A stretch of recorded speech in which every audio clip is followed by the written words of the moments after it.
Assalamualaikum, anda sedang menonton Sekilas Fakta 16 November 2021 bersama dengan saya Nusha Mama Amin.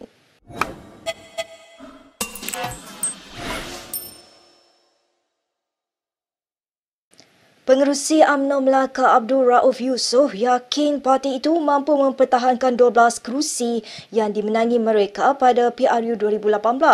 Ini termasuk merampas kembali 4 buah kerusi yang mana salah satunya ditandingi oleh calon Ketua Menteri PH Adli Zahari.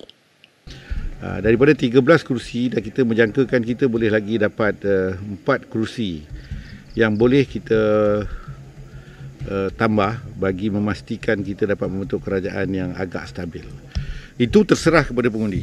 Dari bacaan kami, kursi-kursi ini insya-Allah akan kembali semula kepada Barisan Nasional untuk kerajaan Barisan Nasional membentuk sebuah kerajaan. Sementara itu, Rauf yang juga calon BN di Dun Tanjung Bidara enggan dikaitkan dengan isu calon Ketua Menteri Gabungan itu. Ini meskipun sebelum ini terdapat spekulasi bahawa dirinya bakal menyandang jawatan tersebut. Tak, itu keputusan parti akhirnya. Saya tak pernah pun berkatakan diri saya bakal ketua menteri. Dan saya dulu pernah juga tidak dipertandingkan waktu saya mempunyai kelayakan yang cukup pada pilihan yang lepas. Saya seorang ahli parti yang obedient to the party punya arahan. I'm the humble servant to the party.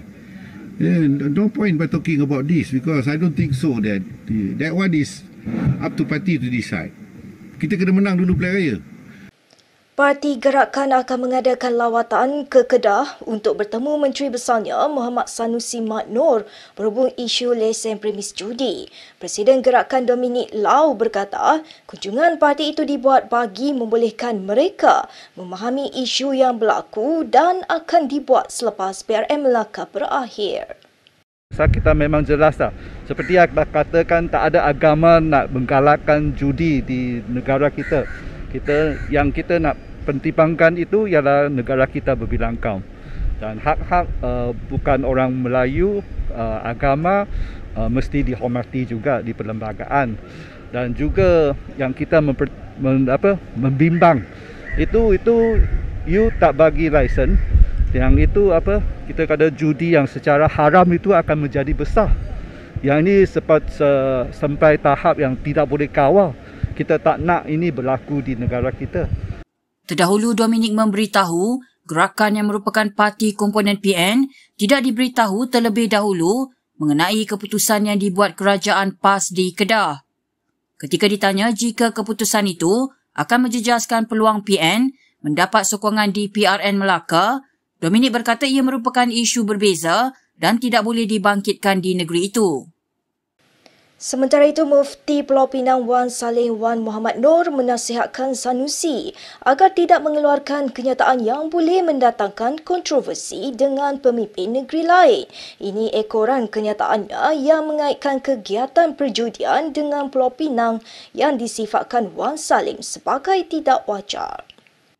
Dalam satu kenyataan, Wan Salim berkata, selaku seorang abang, dia ingin menasihatkan Sanusi supaya lebih berhati-hati dalam mengeluarkan kenyataan dan menjaga imej jawatan yang disandangnya.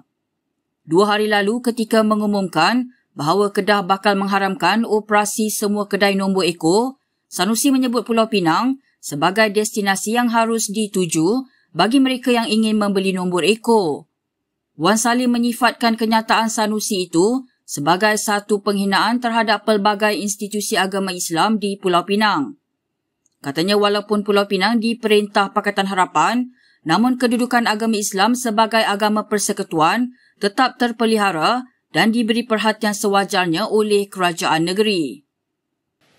Baik, berita yang seterusnya.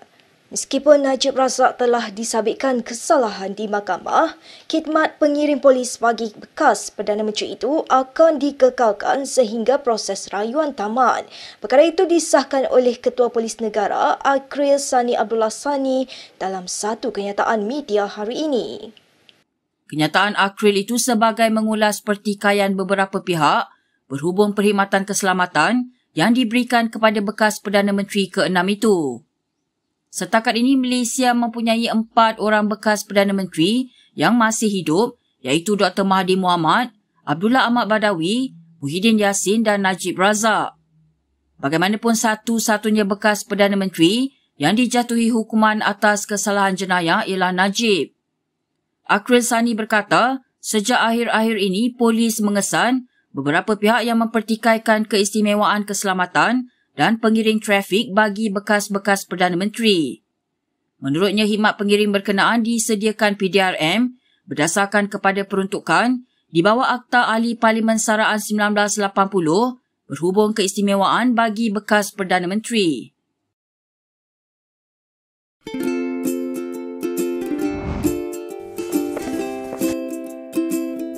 Shellfish, red meat, and beer. If you love indulging in these foods, you may end up with high uric acid level in your blood. These foods consist high level of purine, a substance that will eventually break down into uric acid and be excreted through our urine. It is recommended that the amount of dietary purines should be kept between 600 to 1,000 milligrams per day. Having too much uric acid in your blood can cause attacks of gout.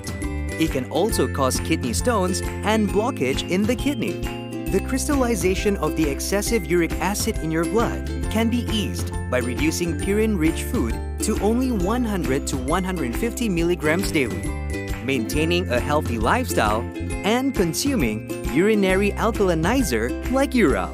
It consists of sodium bicarbonate, citric acid, and sodium citrate that increases the urinary pH and solubility of uric acid to prevent crystallization. Best of all, it's lemon-flavored and sugar-free. Ural, effective urinary alkalinizer. Neutralize your uric acid problem now.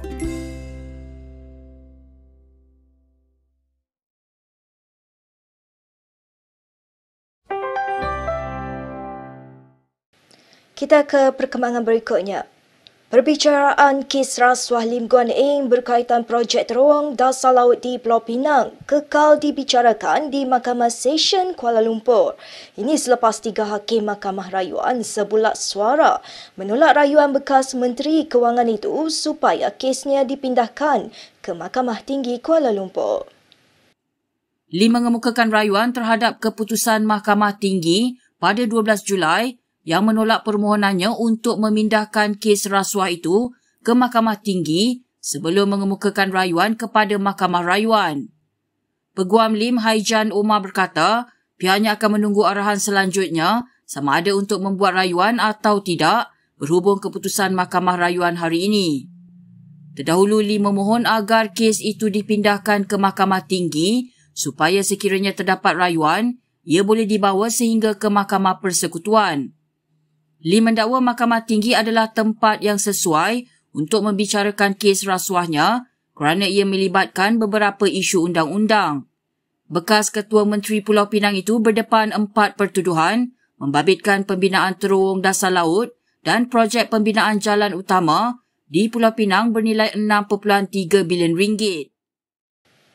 Baik jika 2 hari lalu kedua-duanya saling bertikam lidah di alam maya disusuli pertarungan pasukan masing-masing di padang bola. Semalam Menteri Besar Kedah Muhammad Sanusi Mak Nur bernada lebih santai dengan berkongsi kiriman yang diterima daripada Tunku Mahkota Johor, Tunku Ismail Sultan Ibrahim. Presiden Persatuan Bola Sepak Kedah itu berkongsi di Facebook mengenai kiriman bunga, belon dan set makanan segera yang diterimanya daripada pemilik pasukan Johor Darul Takzim itu. Tunku Ismail turut memuat naik video kirimannya itu di Instagram story-nya. 2 hari lalu, kedua-duanya saling berbalas kenyataan bermula dengan sindiran Tunku Ismail berhubung isu tunggakan gaji pasukan Kedah yang mempersoalkan apakah ia hanya akan dibayar jika bertemu dengan JDT. Perkara itu bagaimanapun dinafikan Sanusi dalam sidang medianya dengan menyatakan bahawa Kedah telah membayar gaji pemainnya. Kedua-dua pasukan dijadualkan bertemu sekali lagi dalam suku akhir kedua di Stadium Sultan Ibrahim pada 18 November nanti. Baik, berikut beberapa lagi ringkasan berita untuk hari ini.